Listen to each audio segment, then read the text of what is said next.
Hi, I'm Natalie and I have several rare conditions. I have two genetic conditions, one Ehlers-Danlos loss, one genetic hemochromatosis. I have a mast cell disorder and a autoinflammatory lupus syndrome, which is serum negative, which apparently is quite rare. The treatment and diagnosis journey was really difficult. For several years, something just wasn't quite right. I had stomach problems, inflammation in my joints, I was just heavily fatigued, I was developing all sorts of rashes. And all these conditions seemed to attack me at the same time or progress at the same time. So the Ehlers-Danlos loss, for instance, is a collagen issue. So the connective tissue in your body is too loose, too slack, so it can cause like perforations in your organs, dislocations, valve problems in your heart. And the autoinflammatory syndrome I have causes inflammation throughout my body, from my brain right through to my joints. So I've had a lot of difficulties in terms of some cardiac issues like pericarditis, valve problems, lung issues, pneumonias, swelling of the joints where it's particularly painful.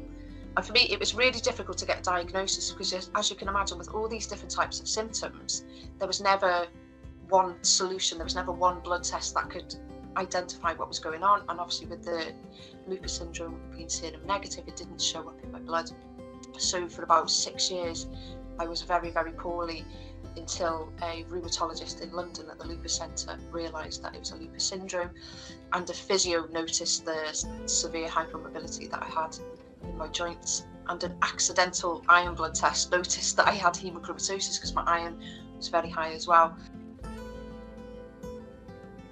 Day to day, I never really know what's going to happen. Some days I can wake up and feel absolutely fine. Other days I can feel really rotten, really fatigued, really quite tired, or I can wake up with jaundice as the inflammation affects my liver as well.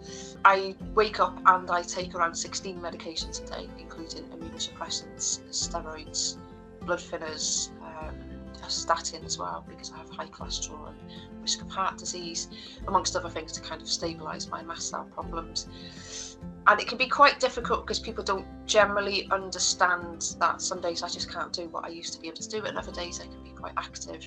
And I really have to pace myself with activities.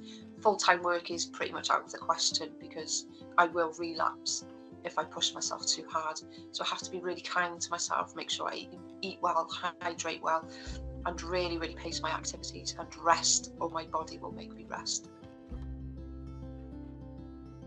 I think there needs to be a bit more understanding because quite often rare conditions are either just people have poor education, or I've never heard of them, therefore to some people they just don't exist, or people don't understand invisible illness, and that can come with all sorts of barriers in society or in work. And I think just demonstrating more kindness to people with chronic conditions and rare diseases, because you may not understand it, but for that person it's very real and they have to live that daily. I think people need to be made more aware in society. When I speak to people about some of the conditions I've got, they just look at me with a blank face because they've never heard of it.